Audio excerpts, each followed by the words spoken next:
Hi, it's Tech Pixies, and you're listening to the Sparkle and Thrive podcast. This is your host, Joy Foster, and I am delighted today to have a guest with us who is also a Tech Pixie. A lot of the people I interview on the podcast are Tech Pixies. They've graduated from our program, they've gone through our program, they're going through our program. They're learning how to use social media in order to get their message out into the world.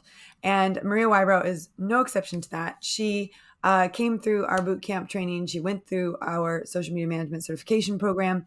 And one of the things that we teach on the boot camp is that in order to get your message out there, you've got to overcome your fear of getting the message out there. Like the message has to be more important than your fear of getting the message out there. And Maria has a really, really important message to get out there. So I am delighted that she's joining us today to talk about codependency. What is it? How do you know you have it? And what are the things you can do to combat it? So welcome, Maria. I'm so glad you're here today. Thank you for the opportunity. It does mean a lot. And yeah, I do have a message, and that message is, what I've suffered from all my adult life, but unknowingly, and that's codependency. So what is it? It's a behavioral issue, if I'm honest, where we have learned from a very young age to neglect ourselves, so not to be in tune with our feelings and our needs, because we were raised in an environment where it was safer for us to ignore them. And as a result, then we become adults and we're very focused on others, but to our detriment. So that's top line. We're focused externally. We look externally for validation.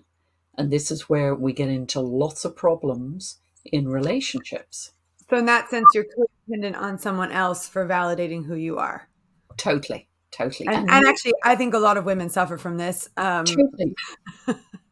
And unknowingly, some women unknowingly spend their whole lives, and then they come and see me midlife, 50, maybe late 40s, and I can already tell they'll be divorced at least once. They will more than likely have financial issues because they haven't focused on nurturing themselves. And if they've children, their children will have issues from their children will have issues very similar to what they created in their relationship that they grew up with. So they haven't got away from the problem. They've created more of it. Right. So let's talk about what causes codependency and what the signs are that you are codependent.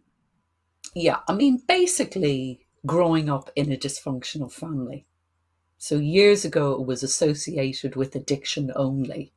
And certainly where there's any form of addiction in a household, whether that's drug addiction, alcoholism, work addiction, porn, you name it, where there's addiction and there's no treatment for that addiction, you will be codependent if you grew up in that environment, but you possibly won't know that. Why is that? Because my understanding of codependency, so I read the book Codependent No More, which was a real revelation in my understanding of what codependency is. And it's this, from what I understood, when someone has an addiction of some sort, or when there's this dysfunction of some sort, there's this control that they need to exert control, which is why in many ways they have the addiction in the first place, right? With the addictions come out of that need for control in many ways, or that desire for control. But then so when they become very controlling, then you are adapting to that environment. That's where the codependency is. So is that right? Yes and no. The problem is, if you grew up in an environment where your parent or parents have an addiction, they'll neglect you. They may think they're not neglecting you, but even if they're providing for you financially, emotionally, they're not available to nurture you or to teach you, for example, emotional regulation. So this is the big difference with families in addiction versus other dysfunctional families, where I think particularly in households with addiction like I came from, you are not taught to emotionally regulate. So you're Okay, not. so this ability to regulate your emotions is Yeah, lost in a codependent household. yeah, you don't learn it. Yeah. So how that's expressed then is emotional outbursts or maybe stonewalling people, because you're not in tune with how you're feeling. You're not in tune. The emotions are stored in the body. You're disconnected from the body because it was safer to do that growing up, not to feel emotions. So you're not feeling your feelings. So you're automatically drawn to other people and their feelings and their needs. But also, you don't know how to process what's going on for you in your life. That stonewalling is such an interesting concept because I recently watched a video. IKEA did a video on plants and speaking to plants, and they took plants into schools, and they had a plant that they spoke positively to and a plant that they spoke negatively to, and the plant that they spoke positively to thrived, and the plant that they spoke negatively to really died. But interestingly enough, there was a rice experiment that was done, and in this experiment, they spoke positively to one pot of rice, they spoke negatively to another pot of rice, and then they ignored the third pot of rice, and that was the one that was the worst off, the one that was ignored. And actually, I do think I'm very fortunate. I did not grow up in a household where stonewalling was a thing. My parents always talked through things, even if it was heated. That was better that they and that my mom would say that to me. They'd have an argument, and my mom would say, don't be worried about us having an argument because we're talking to each other. Yeah. It's worse if we're not talking to each other. And I get that now, and I appreciate that. I think what I've learned now is that there's that one things that I do appreciate is the ability to when my husband and I first got married, we just celebrated our 14th wedding anniversary. I would not let go of an argument. Like I would just fight, fight, fight, fight, fight, or want to fight. And and he would just like let's stop, just take a break, let's just take some space. And I just read in Brene Brown's book Atlas of the Heart, and also just all the training that you and I do as coaches, that actually this concept of high cognition, low emotion is a way better place to have a conversation from. But the emotions get in the way, and it's really hard for us to do that. So we have to train ourselves to respond and not react. But again, these are things that if you grow up in a dysfunctional household, the responding versus reacting, it's hard to learn. And it's only been really with all the life coaching training that I've done that I agree that it's good and very important to talk things through.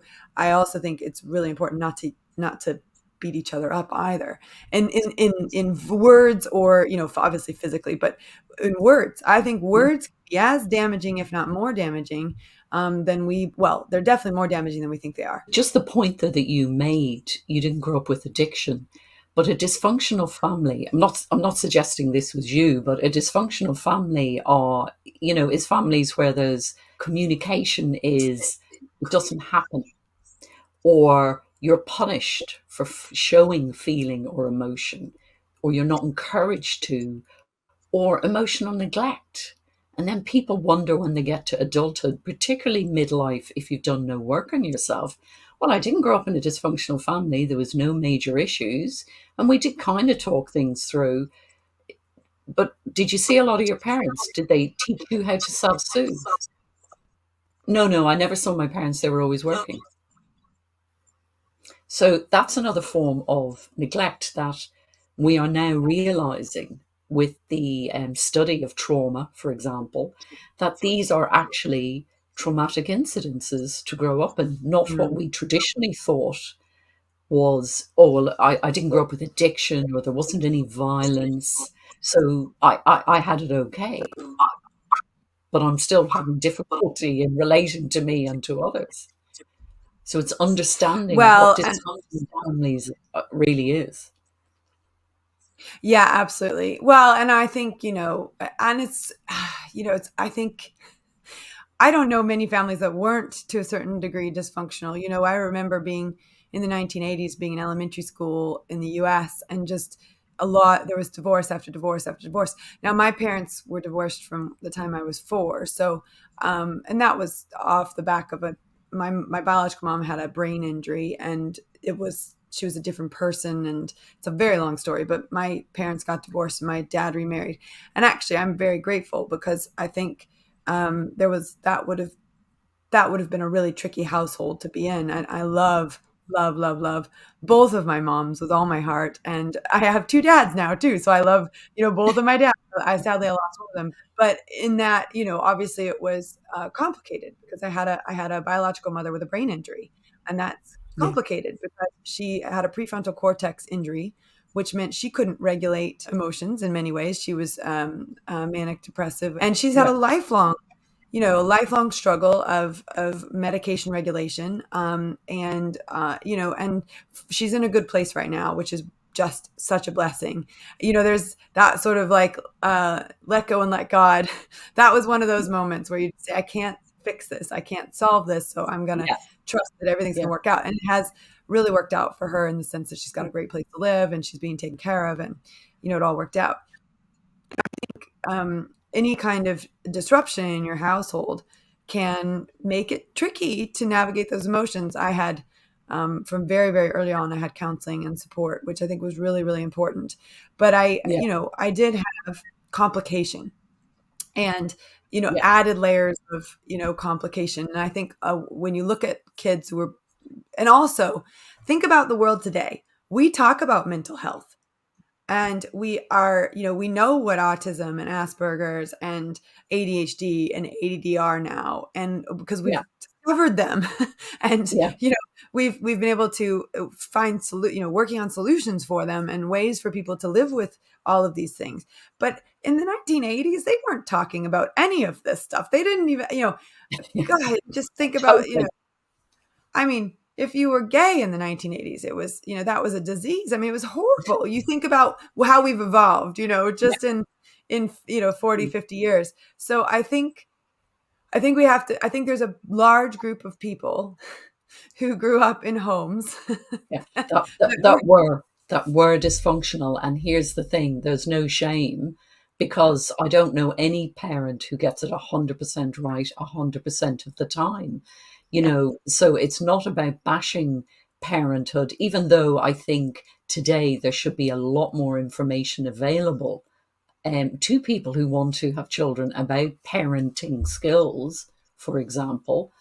But, make no mistake, these are dysfunctional homes. We mightn't want to admit that. But I always say to clients, you'll know because your life isn't working, or some area, or more than maybe one area works.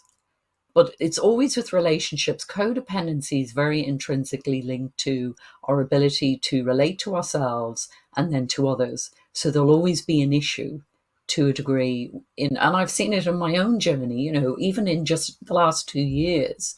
Like, I've just come back from holiday, and to my horror, one member of my family was actually staying in the same resort, and they haven't spoken to me in nearly a decade And you didn't know because you were going to be in the same place? no, no. I'll post it into the group, because my husband just said to me, "My God, Maria, you have come on leaps and bounds, even in the last 2 to 5 years."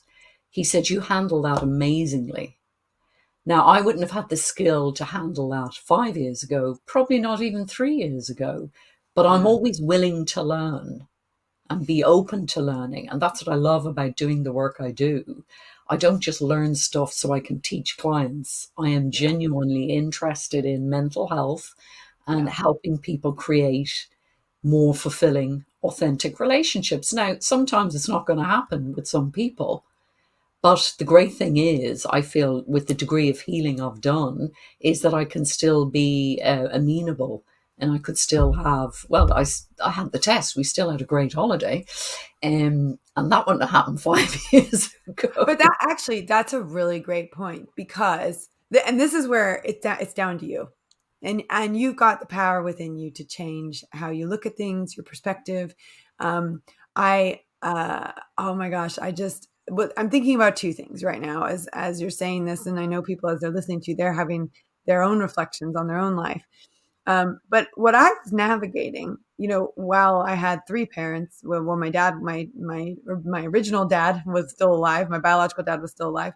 I was navigating between what the three different parents and how they were going to react, right? And that's on me, right? I'm navigating between those, and sort of how do I be the best version of myself with each one of them, which means I'm never myself, right? That's the challenge. You're never truly yourself. Mhm. You're trying to be who you think that each one of these people wants you to be. And that was that, as a child, you want everyone to love you and you want to be loved. And so you just do that. And what it means later on in life is that you're still, doing that. And then, then you add in a partner, and then you add in a new bonus Yeah. dad. And then you've got this, Yeah.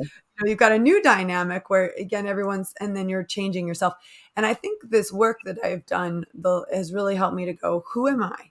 Yeah. Who Yeah. am I? And who do Yeah. I want to be? And really be able to know who I am and what I want to do with my life. It's my life. I only get one of Yeah. them.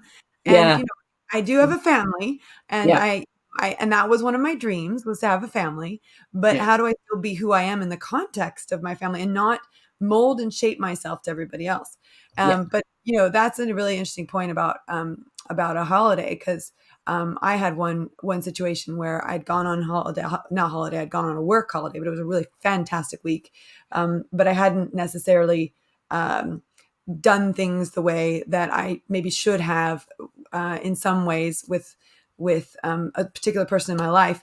And we got in a huge argument over the phone right before I got on the plane. And I was that idiot in the airport that was like, really? We're having this conversation right before I get on a plane. You never know what's going to happen on the plane. And I was stewed on it for 12 hours. And I was on the bus, and I'm driving home on the bus, and I'm thinking, I let that one conversation ruin an entire week, which was a fantastic week. Yeah. And that was the moment where I decided for myself that I was in control of what I thought about things. And I decided I was going to remember that week as being fabulous, and that I was going to, be grateful that I had a wonderful week, and um, and then just really wish healing and love and peace on that conversation so that we could move forward. And that was a turning point in that relationship, because for me, that was when I started, I was learning in the Dream Builder program, I was learning the practice of forgiveness. So, and I learned the Dalai Lama loving kindness meditation. So I have a shortened version of it, but it's great Yeah. for anything where your feelings are adjusting to someone else. It's a really great thing, because you want to separate yourself from that person. But it's I wish you peace, I wish you joy, I wish you happiness, I wish myself peace, I wish myself joy, I wish myself happiness, I wish us both joy, I wish us both peace, I wish us both happiness. And when you really can separate the spiritual side of the person from the physical side of the person, and recognize that you really want what's best for them and you Oh, want yeah. what's best for you, you can Yeah. sort of meet in that place. And that's where healing happens. So for me, that was a turning point in a tricky relationship. Well, it wasn't a tricky relationship, but all the time, but there were pockets of trickiness, Yeah. and that seemed to change things. But yeah, codependency is an interesting thing, because I think, Mm. like we said earlier, people are coming from, they have lots of different experiences with it without even realizing it. Yeah. So give me your, like, the top 5 signs that you're codependent. Okay. Indecisiveness. I'd say I was plagued with that dreadfully. And then when you make a decision, you berate yourself because you feel it wasn't a good enough one. Unable to identify your feelings, your needs, confusing needs and wants, for example. Valuing the approval of others more than your own approval of yourself, compromising your values and integrity.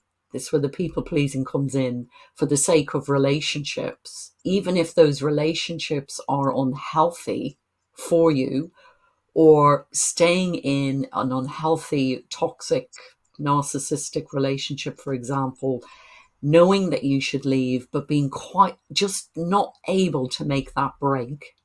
I see that all the time. Harboring feelings of resentment because you're doing and giving and you don't feel you're getting the accolade or the recognition for that, and overdoing and So codependents have a real need for praise. well, it's what happens is codependents are trying to fix and be very attuned to other people's feelings and needs, not their own. So they'll jump in and fix. Like I used to always do relationships years and years ago where I was the fixer. So someone would have major issues in their life, not really be suitable to be in a relationship with, and then spend the next 2 years of my life fixing them. Mm. And then the relationship would end. Yeah. And I did that with my first marriage. Ran after him, left my country, did everything. He had the education first, and then he went on off. So I gave up everything, sacrificed my needs and everything, my goals for that relationship.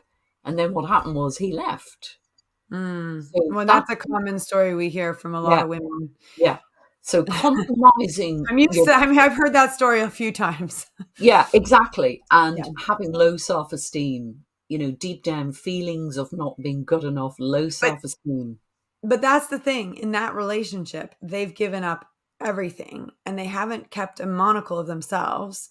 And this is the key, is like you really got to know who you are so that Yeah, yeah, you create your own life. Even within a life together, you create your own yeah, life.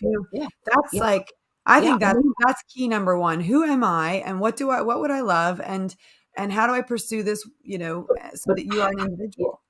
you're going to find it very difficult to do that, Joy, though, Yeah. even though we can cognitively understand those questions, unless we get in tune with how we are feeling. Yeah. And that means we've got to get in touch with the emotions which are stored in our body. So we need to connect with the body more, because it's from our feelings that we can identify our needs. So I can tell you, next time around, 10 years later, when I started dating again, a very different person was dating. And I was very clear on my needs and how I was feeling. So when I met the man I'm now married to, I knew instinctively from the first, probably we'd had 3 or 4 emails, and then we met just for a cup of tea. And I knew after that first meeting he was completely different to Mhm. anything I'd ever dated, and in a good way. Yeah. And he, it was great that he wasn't like the others. That's how he got my attention. But he was very interested in me. And it wasn't about him bragging, it was about learning, to find out more about me. And he did share a little bit about him initially, but I knew as soon as I met him.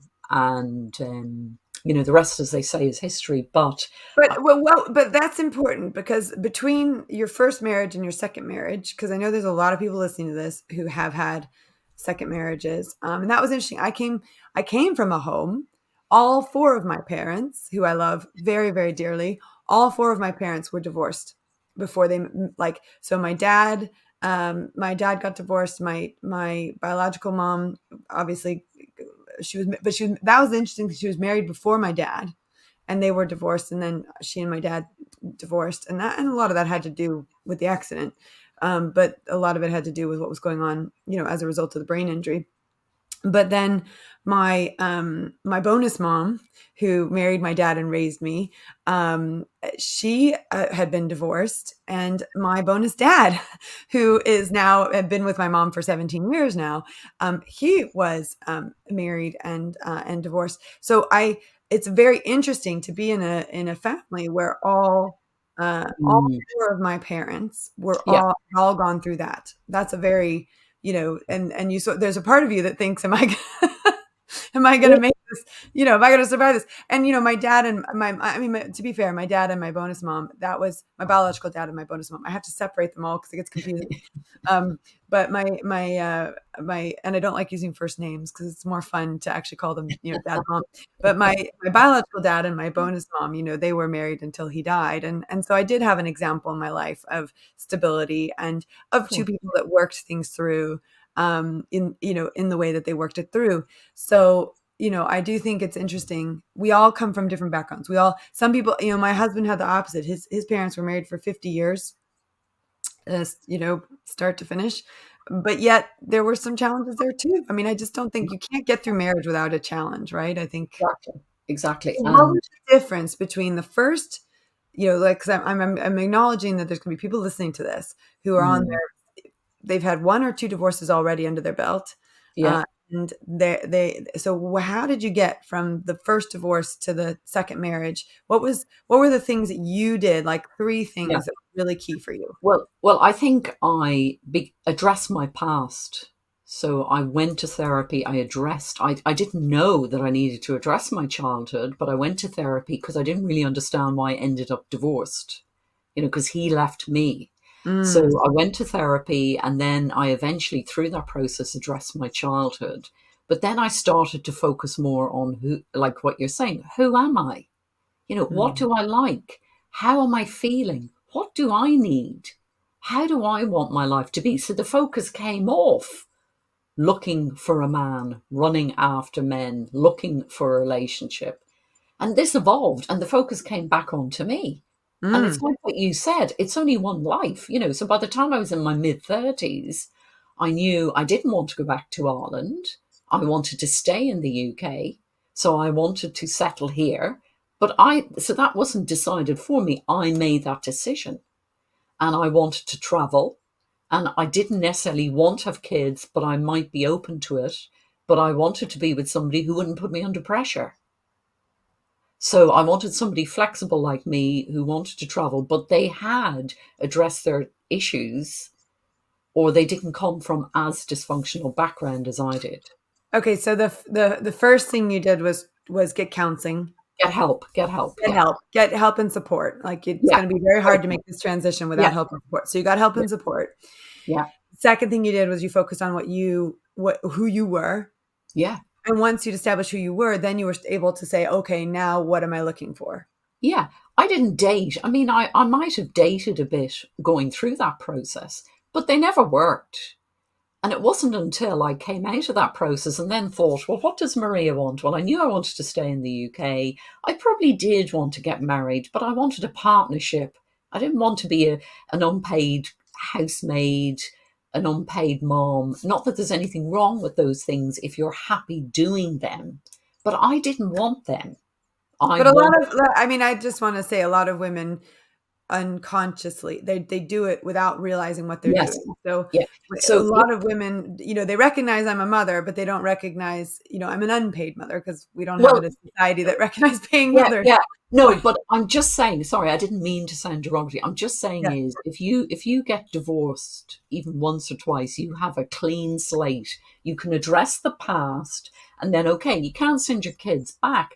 But what I'm saying is I see a lot of women having children again that didn't want to oh right, yeah, because yeah, it was to please somebody else. somebody else, So yeah, just focus on what you want. Some women may want to do whatever they want to do, but be clear on what you would like, what you need before you involve yourself in other yeah. relationships. No, I think that's really important, and it's really interesting because I've sort of said as I've said to my husband a few times. Well, he knows this, and the kids have said this too.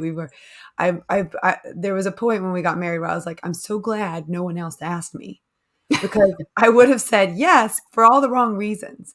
Yeah. I was just so grateful that no one asked. And that's another thing where I was like, thank God for God, just the question never came up. They never asked. And, because I just, I would have, I don't know how it would have gone, but I do know what I ended up with was exactly what I wanted. And, Yeah. Which is the lovely. yes, it is. Trust me, I am so grateful. And and the thing is hopefully the people that I was with before him are happy in their own lives, and it's better for them. But I think it is interesting because you don't. I knew what I wanted, but if it's our story is that we actually got together when I was 21 and he was 30. And I was absolutely madly in love with him, and I wanted to marry him right then and there. And of course, I was way too young. And now that I know a lot about the brain, your prefrontal cortex doesn't develop until as a woman until you're 25, and as a man until you're 28. So Mm. he was 30 years old, and I was 21, and I was nowhere near having a developed prefrontal cortex. And obviously, his had just finished. But we dated for about 10 months, and we broke up. We didn't speak to each other for 7 years. So fast forward 7 years, and we're both in Beijing, we're both in China. And actually, I was so grateful that I had those 7 years to make Yeah. all the mistakes and do all this dumb stuff and learn, date the people that I really didn't want to marry in the end. And when we did get together, we went out for beer and sort of to let the past be the past. And 10 days later, we ended up engaged. So, that whole life Mm. shifted and changed. But I did know what I wanted, and And I was, and that was important to me. And by the time I found him again, by Yeah, the time we came back together, I'd had 7 years of self discovery. yeah. And And I think that's what I'm the what I want to share in your podcast for anyone listening out there who is divorced once or twice. You know, the difference between my first marriage was I ran after him. I left my country. I left my education. I ran. Second time around, I was stood still. This is where I want to be. This is who I am. Are you kind of in line with what I'm looking for? A mm, very, very different scenario. And here's the thing, he was looking for exactly somebody like me, mm, believe it or not. yeah. So, yeah, but that was focused more on Maria, what my needs are, what do I want, instead of running after other people to feel okay. And I think that's a luxury in many ways that our generation has that previous female generations did not have. I think we have to really acknowledge that we live in a generation where we can be financially independent. We can open up a bank account. Yeah, We can vote. We can drive. yeah, There are basic rights. I mean, I was just listening to a news report last night about women in Afghanistan, and they were talking about the very high rate of suicide in young girls in Afghanistan, and the Afghani government is not tracking it because they don't track it. It's like it's a very shameful thing in that society, so they don't track it. They don't have the numbers. But what they're finding is, and when you listen to these interviews, they were heartbreaking. I mean, my husband had gone up to bed, and I said, I just want to watch this interview, and it was really sad to watch. But they were saying, I am sitting at home. I am not allowed to study. I have no hope, no future. Like life, that's literally where they're coming from. And it was so sad to watch that. So I do think we have to acknowledge we are so lucky. When my mom graduated from, well, both my moms, when they graduated from university, they had two choices. They could be a nurse or they could be a teacher, and they both became teachers. But that was it. That was your choice. You couldn't be a CEO of a company. You couldn't yeah, launch a coaching business. Coaching didn't even exist. You yeah. couldn't. There really were not options there. I remember I interviewed Dame Stephanie Shirley. She built a $3 billion business from her kitchen table, doing software programming in the I 1960s. remember. And Yeah. yeah, she'd escaped the Nazis as a child, and she had a child who was severely autistic who later died. Mm, But she said to me, when I started my business, my husband had to open the bank account. I could not open the bank account without him. And, mm. she said, and also the workplace was dangerous. Yeah, There was a very high likelihood you were going to get, you know, not just sexually harassed, but, yeah, yeah. really. No, no, for sure. I mean, no, things have moved on, but I still feel that. I mean, there's lots of demand. There's lots of demand out there. I mean, when I speak on Clubhouse, the rooms are full, about codependency or anything to do with relationships. And I know it was a big, big pain point for me. You know, as a woman in my 30s, am I ever going to meet somebody who is not an addict, who is emotionally healthy, and who has a reasonable job? And there, I wasn't focused on his job and his career, even though those things are important. I was more focused on how is he emotionally? Is he healthy? Is he available? But also, has he dealt with any stuff from his past? Or is it Mm, still lingering? Because when we hook up with somebody, you're aligning yourself with all their behaviors, good and bad, and you're aligning themselves with their childhood trauma if they've had any, and if they haven't addressed it, you're joining, you're becoming a union. So the more healed you are, the better. I mean, don't get me wrong, we have done a lot of work together on our relationship also, so it's still possible to heal whilst being in a relationship. yeah. But if you're single, I would always recommend doing the work first Yeah. before we jump into the dating arena, Yeah.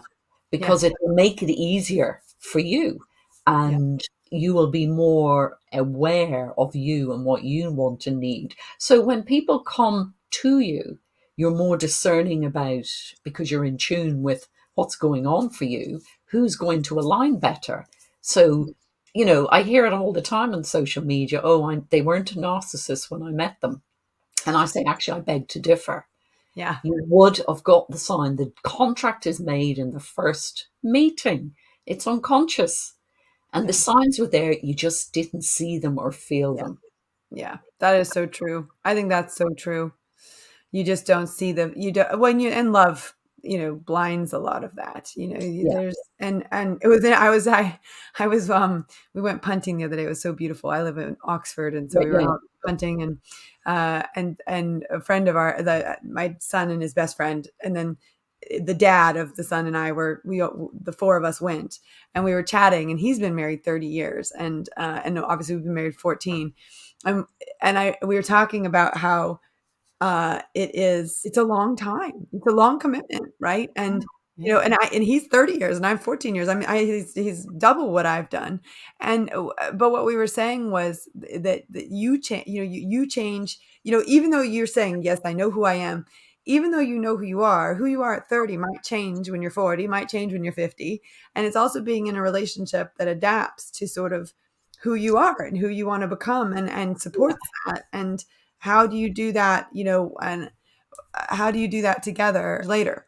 Yeah, no, and for sure. But if, like, for example, I always look at my feelings. I get out the feelings wheel once a week and I go through feelings and emotions in me once a week. And I'm lucky because I'm married to somebody who instinctively does it. Yeah. I've had to learn to do this. So I'm more clear of my needs and feelings. So when we come to the table as a couple, I just have always had that support, Joy. He is so together. He has been able to support me through this transition from working full time in corporate to the online space. And he was always together, but I always knew that about him. But of course, there is room within the relationship and we have definitely changed and evolved.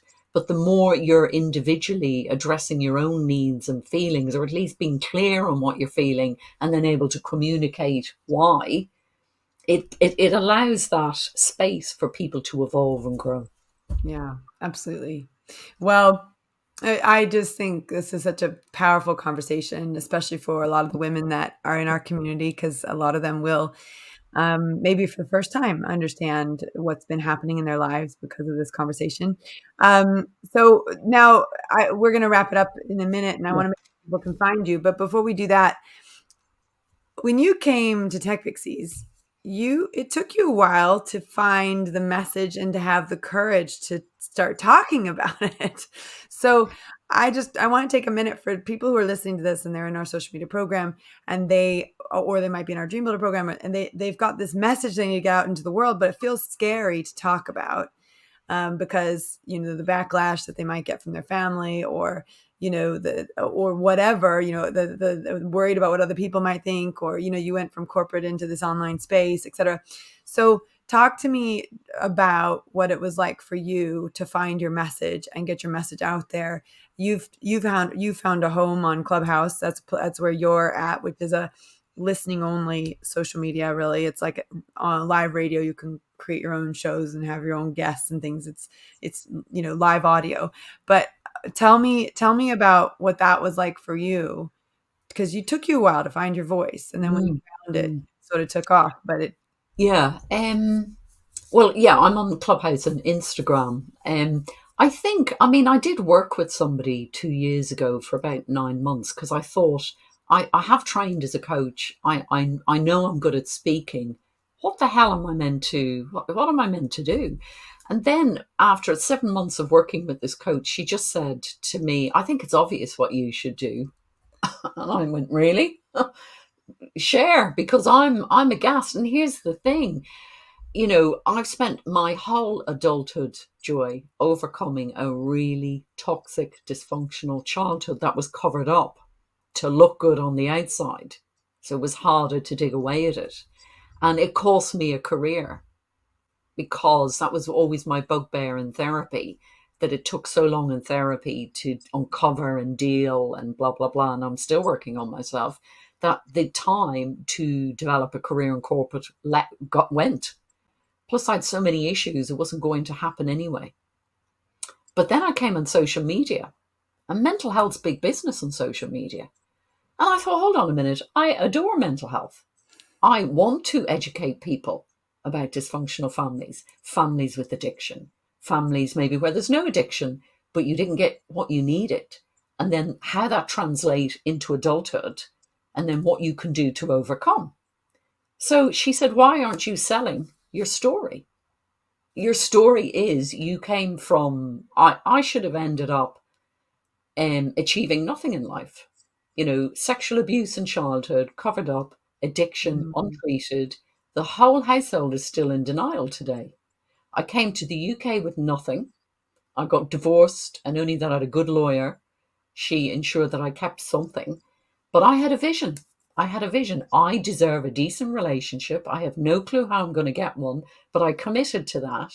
And then when the pandemic happened, I thought, I have never really wanted to do the jobs I did in corporate. I want to be out there educating men, but particularly women, about codependency and what you can do to overcome. Because I've done it. I have the healthy relationship that proves that. And that's literally what my passion is to educate women. I mean, men as well. I have men clients, but I do have a burning desire to wake women up to the fact they are so powerful, they're the life-giving force, and that they don't have to play these societal roles unless they really want to. They can assert themselves. What do you need? What are you feeling? How do you want your life to be? And then I'm literally just selling my recovery journey, Joy, because, I've just come back from a 2-week holiday. We had a great time, but there was a big test on that holiday and we still had a great time. Yeah. I know that wouldn't have happened 10 Well, and years that's that concept of we live in a spiral universe, and even our very DNA is spiral. And as we revisit we revisit the same situations with a higher level of awareness, we're able to deal with them completely differently. And that is such a gift and it's such Yeah, a beautiful thing. yeah. And was how did the social media Sorry. management certification program help you establish Yeah, that voice? I would say your course is mandatory. And I say this to everyone I meet who wants to go online, right? You can't do it without learning social media. So even though, for example, I mightn't have wanted to be a social media manager, I needed to be in that community. So learning about the different platforms like Twitter, which I think I will go on to because I love Twitter, or Instagram, love Instagram. I had zero clue before your course. I thought Instagram was social media. I mean, I had zero clue. Facebook. I mean, learning all the different platforms, knowing where your clients are is key. So I know my clients are on Facebook. I know some of them are on Instagram, and I know some of them are in Clubhouse. Then you need to be in that community though, because you will need support to develop your business. So I can bob into Tech Pixies, or sometimes I don't need to go in because somebody asks the question that I needed the answer for, and I go, hey. Or I could go in and I know that I'll probably find somebody who'll give me the answer or point me in the right direction. Yeah. But you can't launch an online business, in my opinion, without knowing social media. Yeah. I don't think it's possible. Well, I love that. So I love once you really got in touch with who you were and got your marriage established in the way that you wanted it to, then it was like, okay, now this career's not working for me. Let's look at what I really want to do. And I love that someone else helped you to also see that too. And I think there's a message of support and coaching and guidance here that's really important. And I think we all need it. And if you're breathing, you need coaching and support, in my opinion, Totally, because totally. it's what helps you to become the best version of yourself. So if someone has codependency issues and maybe in listening to this has identified that they might be codependent and they need some support in codependent recovery, how can they find you? Where can they find you? Yeah, mariawybrow.com. You can book a discovery call with me on my website. There's loads of free information about codependency, what it is, what you can do about it. I have 2 free ebooks. Instagram at Maria Wybrow, and Clubhouse. I'm in there at least once a week. Women in Business or Human Behavior, those 2 clubs. And I talk about codependency and lots of related issues around relationships and dysfunctional families. Well, I think we ought to do another podcast where you explain the ins and outs of Clubhouse, because I know there'll be people that are interested in that. So it's Maria Wybrow, MariaWybrow, just in case that is a tricky spelling for some of you. And Maria, thank you so much for coming on today. No, thank you, Joy. Thank you. All right. Well, that was a fantastic conversation. One that we've had twice because the first recording didn't work out and I had to re-record it. And there were some great golden nuggets in there. I think the most important thing is that we live in an age, right? It's now 2023 as I'm recording this, but we live in an age where many of us who might be in our 40s, 50s, and 60s, even 70s and 80s, grew up in households where mental health was not discussed. And now, of course, I believe in brain health, which leads to better mental health. So a healthy brain, healthy life. But the most important thing to understand here is that there's a huge group of women and men, but particularly women, because that's who I've worked with very closely for the last 10 years almost, that grew up in a time period where we were transitioning out of dogma and into a much more religious dogma and into a much more accepting world, which in that accepting world, we started to understand and explore all of these concepts, codependency being one of them. And talking about feelings and being able to be in control of your emotions from a standpoint of responding and not reacting, all of these things, the importance of forgiveness so that you can separate yourself from the other person and you can live your life without being attached to that hurt and pain. All of these things are so important for our healthy functionality in this world, our ability to function and live a long, prosperous, beautiful, wonderful life, which is what I want every single one of you to do. So if you're interested in that and you're interested in finding out more about how Tech Pixies can support you either with life coaching or business coaching or social media coaching, you can go to techpixies.com and find out more. You can also email us at support@techpixies.com. You can book a discovery call with me. I would love to talk to you about where you're at in your life and how we can support you to get to where you want to be. And Maria is a perfect example of someone who grew up with all the disadvantages and yet was able to find her way to her voice, get her voice out there, and is now helping others to recover so that they can live their best life. So I'm so grateful that we have incredible women like Maria in our community. And trust me, we have a lot of them. We have over 850, at the time of this recording, we have over 850 women in our community. They are beautiful inside and out. And they all have incredible skills and talents, and that's just one of them. If you'd like to know more about our community, just go listen to the podcast, the Sparkle and Thrive podcast. There's hundreds of episodes where we're getting closer and closer to our 200th episode. And many, many of the interviews are with women in our own community who are just absolutely exceptional. And I'm so grateful to know each and every one of them. So if you're listening to this and you're not yet a Tech Pixie, I would encourage you to figure out how to connect with us. And we'd love to support you on your journey. Have a great day. Thanks for listening.